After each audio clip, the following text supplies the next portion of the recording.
Escuchábamos a Sebastián Domenech desde Puerto Deseado, el principal acusado en este crimen, en el ataque salvaje, en la violación a esta mujer turista de Salta allí en Puerto Deseado y la muerte de su hijito. Es esquizofrénico. Él lo decía también Sebastián Domenech en sus múltiples antecedentes que tiene, y tiene antecedentes con la justicia, antecedentes policiales. Él siempre declaraba que era esquizofrénico, que no se acordaba de lo que había ocurrido.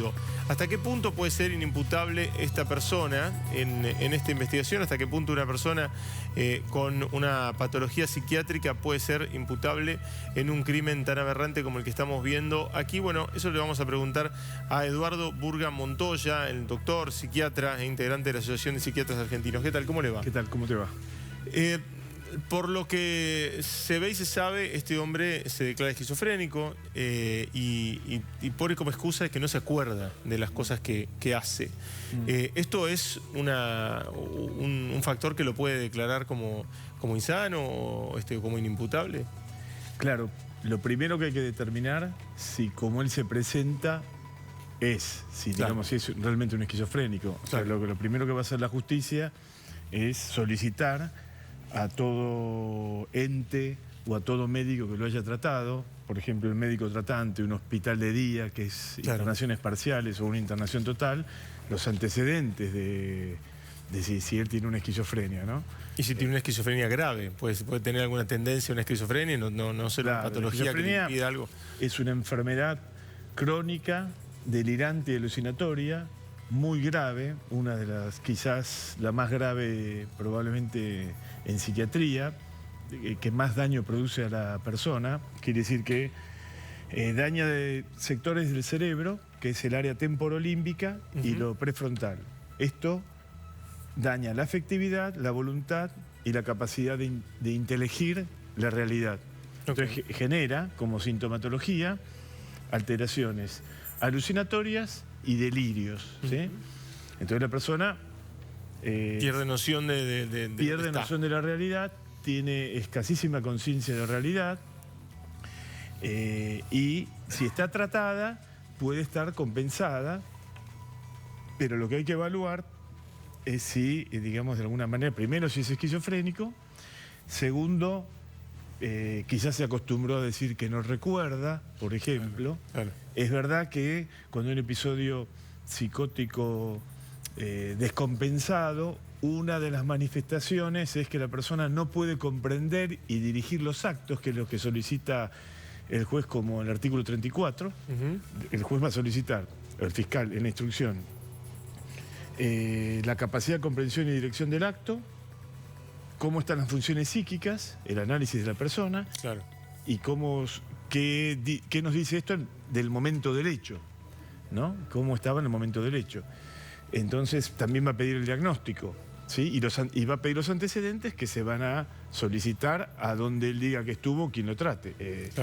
Lo que me llama todavía, no sé, la atención es que si él fuera esquizofrénico, la madre, algún familiar, diría por favor al médico que avise al juzgado a alguien que es psicótico. Claro, que tiene ese... Claro, que realmente tiene eso. Igual, de todas maneras, va a tener que ser estudiado, ¿sí? En la esquizofrenia, lo que sucede, porque una persona puede alucinar por una enfermedad neurológica, ¿sí? Pero si cualquiera de nosotros tiene un tumor cerebral y alucina momentáneamente, uno dice, ¿qué pasó? Estoy escuchando algo, pero no pierde noción de la realidad y hace una autocrítica a lo que está pasando. Claro.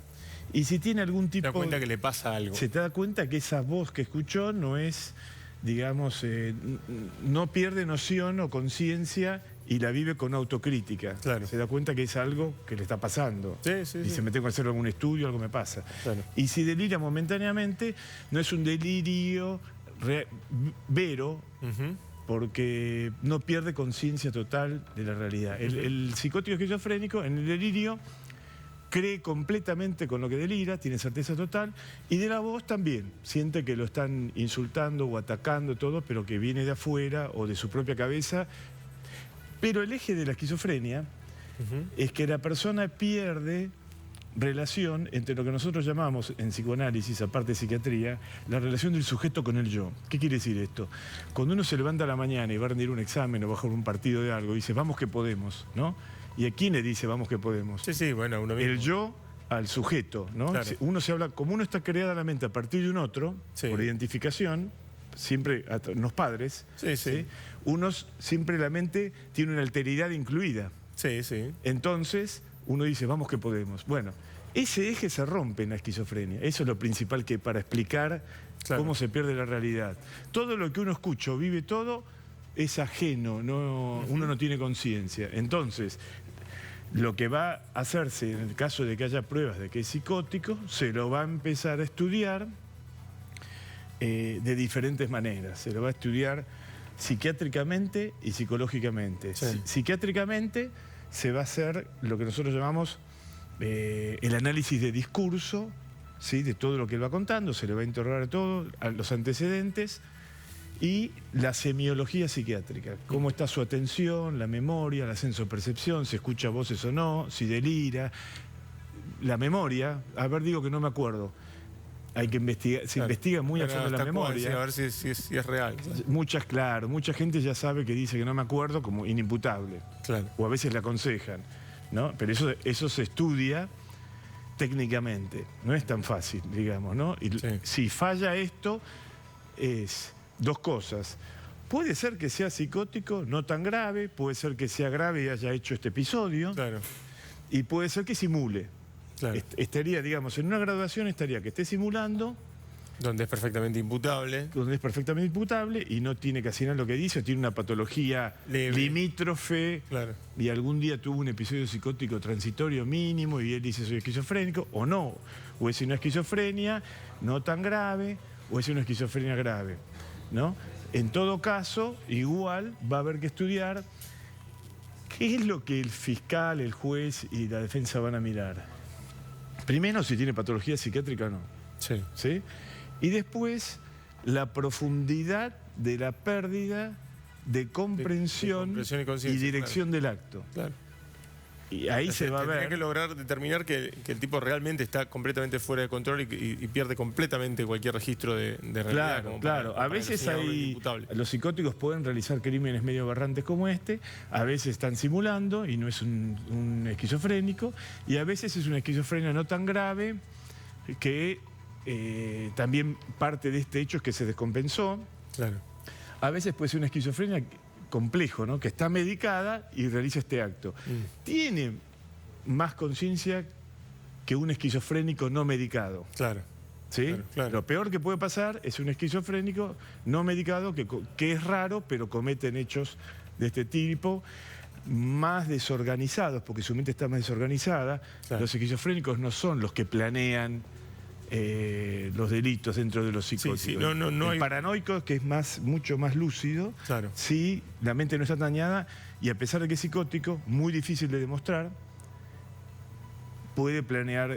Hay una cuestión de más frialdad y planeamiento. Claro, y planeamiento, aunque puede estar psicótico también, ¿no? Claro. Pero como la mente está más, entre comillas, indemne, pueden planear más lo que están haciendo. En vez de esquizofrénico, cuando hace un crimen así, puede ser mucho más aberrante.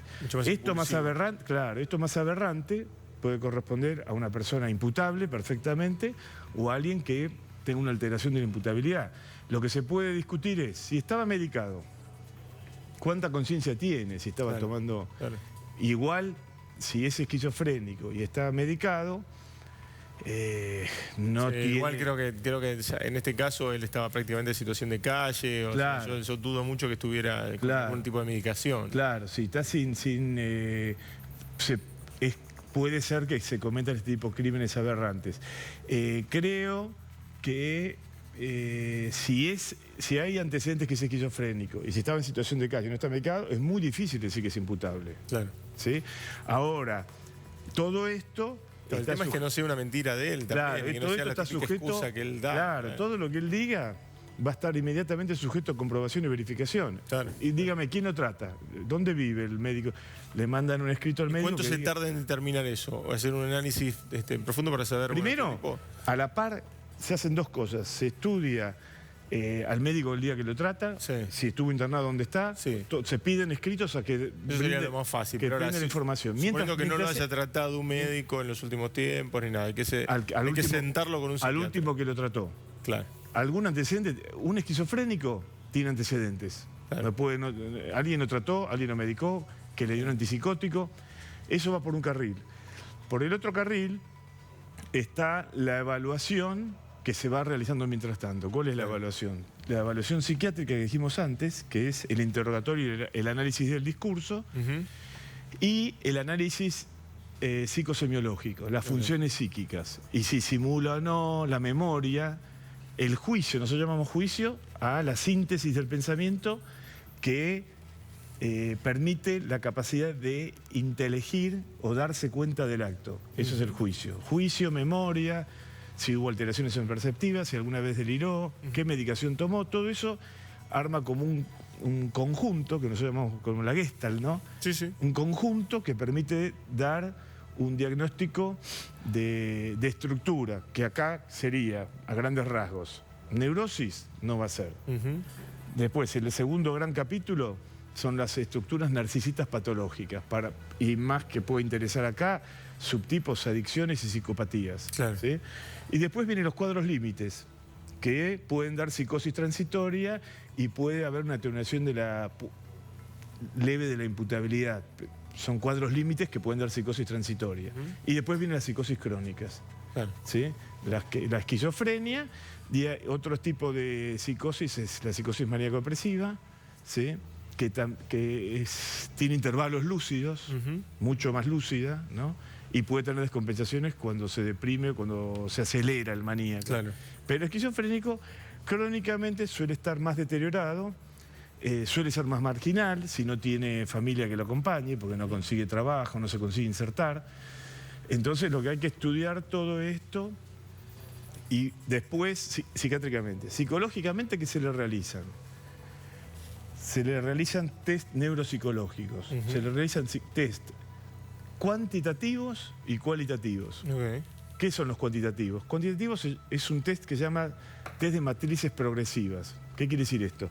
Es ese test que todos hicimos, que son 4 cuadraditos con figuras, triángulos, cuadraditos, y que uno tiene que poner la cuarta, ve toda la secuencia lógica. Que la secuencia esté bien. Exactamente. Entonces todo eso, de muchas pruebas, da un puntaje. Y ese puntaje por eso se llama una determinación cuantitativa. Claro. Después vienen las determinaciones cualitativas, que no llevan puntaje, que suelen ser proyectivas. ¿Qué quiere decir proyectivas? Que si yo pongo diferentes figuras con diferentes historias, cada uno de nosotros va a decir diferente, se le va a ocurrir una diferente historia de uno, que es una proyección de la mente de uno. Como una de las manchas de Rogers. Como la mancha de Rogers, que es otro de los test que Rogers, ¿qué hizo? Tinta de color, abrió la hoja, la cerró y creó una mancha. Y le dice una serie de manchas y dice, ¿qué ve usted en cada una? ¿Y qué se hizo? Se protocolizó de acuerdo a las estructuraciones mentales que suele ver las personas que tienen más alteraciones psicológicas, agresivas, sexuales, hasta, ¿no? Entonces la persona, eso ya va refiriendo en su relato, y después el que la entrevista recoge toda la información y hace un diagnóstico. Después se juntan, digamos, perito psicólogo y psiquiatra, ¿sí? Y tratan de pensar en a qué fueron arribando, a las mismas conclusiones. Si son cuadros tan graves como esquizofrenia, es muy probable que los dos rápidamente lleguen a la misma conclusión. Claro. Y es probable que, excepto que sea una persona ultra marginal, que podría también salir en los test aunque no haya sido tratado. Puede pasar. Que los primeros episodios sean estos, pero si ya tiene antecedentes quiere decir que tuvo problemas. Tal cual. ¿No? Entonces, pero ya se habla de que él lo pone como excusa, o sea que evidentemente hay alguien que alguna vez le dijo, vos sos esquizofrénico o vos tenés este tipo de brotes. Evidentemente hay alguien que en algún momento le acercó esa información para que él lo tenga. Exactamente, disponible. Y él la toma y quizás tiene una estructuración narcisista patológica muy enferma, y él toma lo que le dicen para decir, para utilizarlo como muy primitivamente, y ya están diagnósticos anteriores, por los delitos anteriores, o no, o realmente lo tiene. Por eso digo, lo que va a determinar es el análisis exhaustivo de su persona. Lo van a tener que estudiar exhaustivamente, haya antecedentes o no. Bien. Por la gravedad y la conmoción pública que creó el episodio. Sí, totalmente.